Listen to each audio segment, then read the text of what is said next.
Welcome to Kimiagar. The honey we use in our homes is prepared from floral nectar, a specific liquid obtained from flowers. This nectar is a nutritious watery fluid that is released by the secretory glands, nectaries, beneath the petals of flowers.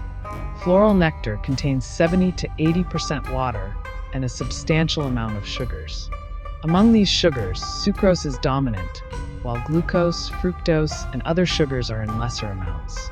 Sucrose is a disaccharide and is composed of 2 units of monosaccharide sugars, one of which is glucose and the other is fructose. Sucrose is the same sugar we use in our daily life in foods and drinks. Fructose and glucose are monosaccharides commonly found in fruits. In terms of sweetness, fructose is the sweetest sugar, followed by sucrose, and glucose is the least sweet. Floral nectar also contains smaller amounts of vital ingredients like amino acids, proteins, organic acids, vitamins, minerals, phenolic compounds, volatile organic compounds, and pollen grains. The exact composition of these ingredients depends on the plant species and environmental conditions in a particular area. To transform floral nectar to honey in a lab or industrial setting, 2 critical steps are required. 1. The water content must be reduced to at least 18% to make it as thick as honey. Well, heat can reduce water content, but it risks damaging heat-sensitive nutrients in the nectar. 2. Hydrolyzing large amounts of sucrose into fructose and glucose within the nectar, using catalysts like enzymes or acids. Obviously, it is not impossible, but can be a technically complex task.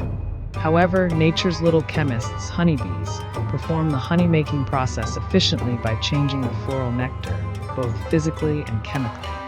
Before moving forward, it is important to know there are 3 types of honeybees in a hive. Among these, only worker bees produce honey. Worker bees are further divided into 2 categories. Forager bees collect nectar and pollen from flowers. House bees stay at the hive and participate in the honey-making process. The journey begins with the flight of forager bees to flowers. Using their straw-like proboscis, they drink nectar and store it in their special stomach, the honey stomach. While drinking nectar, their saliva is also mixed with it, and within this saliva, there are different types of enzymes. And right here, an enzyme, invertase, starts breaking sucrose into glucose and fructose. To fill her honey stomach once, each bee visits from 50 to 100 flowers. Upon returning back to the hive, forager bees hand over the nectar, stored in their honey stomach, to house bees. To thicken the nectar and to hydrolyze sucrose in the floral nectar, these bees regurgitate the nectar from their honey stomach and other bees re-swallow it. Each cycle adds more saliva, increasing the invertase concentration and accelerating sucrose breakdown. This process of regurgitating and re-drinking of nectar continues for 20 minutes. Once the syrup thickens, house bees deposit the thick syrup into hexagonal honeycomb cells. At this stage, the water content is still around 20%, slightly higher than in finished honey. To evaporate the excess moisture, house bees fan their wings vigorously, creating airflow until the water content drops to at least 18%. Finally, they seal the cells with beeswax, preserving the honey. Honeybees don't just make honey, they pollinate 80% of flowering plants globally. According to Canadian Honey Council, a hive contains 25,000 to 100,000 bees, depending on the season.